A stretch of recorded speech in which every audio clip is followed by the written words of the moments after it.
Student, आज अध्याय 1 के विषय व्यवसाय अध्ययन कक्षा 12वीं वाणिज्य समूह का है।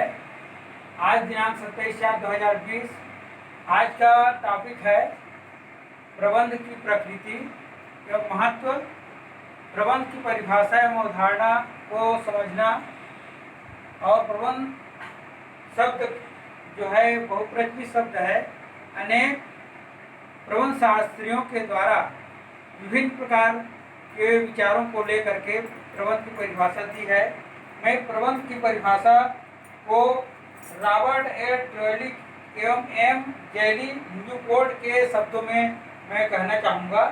प्रबंध को परिभाषित किया गया है कि यह संगठन के परिचालन के नियोजन, संगठन एवं नियंत्रण की प्रक्रिया है जो उद्देश्यों को प्रभावी एवं कुशलता से पूरा करने के लिए मानव एवं भौतिक संसाधनों से समन्वय के लिए भी की जाती है।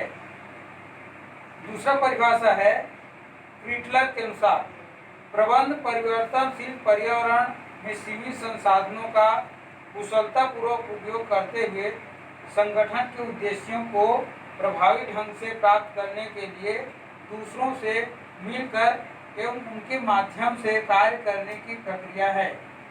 इस तरह से परिभाषा से यह स्पष्ट होता है कि प्रबंध शास्त्रियों के द्वारा जो प्रबंध की परिभाषा बताई गई है, जिसमें कहा गया है कि प्रबंध जो है हर संगठन के लिए आवश्यक वस्तु है।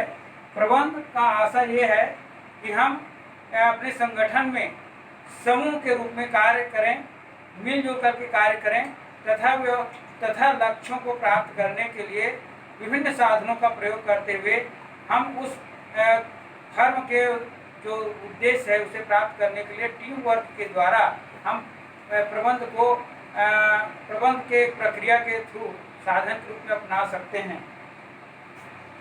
संगठन में लोग अलग अलग प्रकार के कार्य करते हैं, लेकिन सभी का उद्देश्य ये होता है कि लक्ष्य को पूरा किया जाए। संगठन में प्रबंधन के माध्यम से उस प्रक्रिया को पूर्ण करने के लिए प्रबंध तंत्र को ही मजबूत माना जाता है।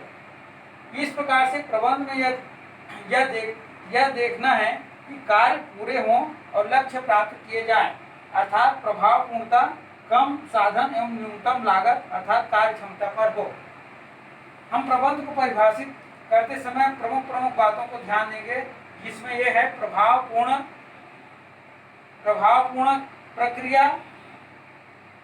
प्रक्रिया और पूर्ण क्षमता। तीन बातों पर फोकस हुआ है। प्रक्रिया, प्रभावपूर्ण ढंग से और पूर्ण क्षमता से। प्रक्रिया से अभिप्राय है कि यह प्राथमिक कार्य होता है प्राथमिक कार्य होता है प्रबंध तंत्र के लिए, जिसमें है इसके अंतर्गत है नियोजन, संगठन। प्रक्रिया में है पहला प्रक्रिया इसमें है पहला है नियोजन,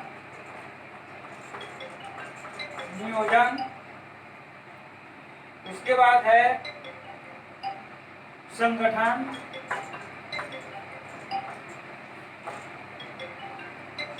उसके बाद है नियुक्तिकरण,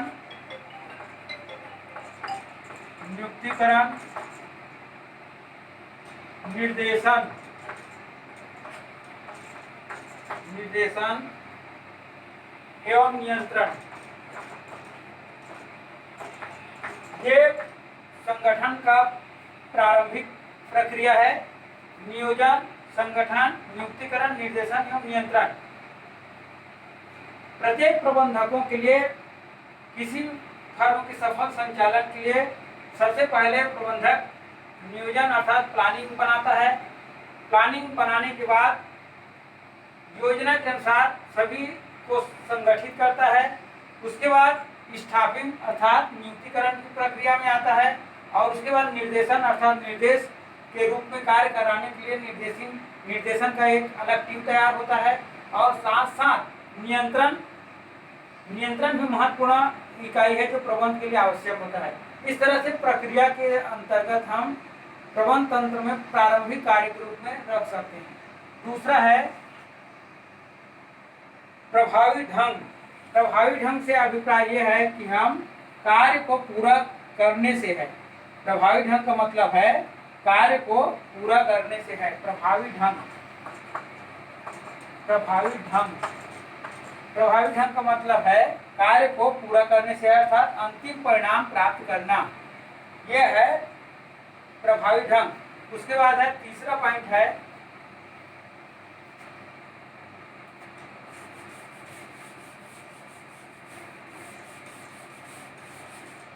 तीसरा पूर्ण क्षमता। पूर्ण क्षमता का अभिप्राय है सही ढंग से न्यूनतम लागत पर काम करना।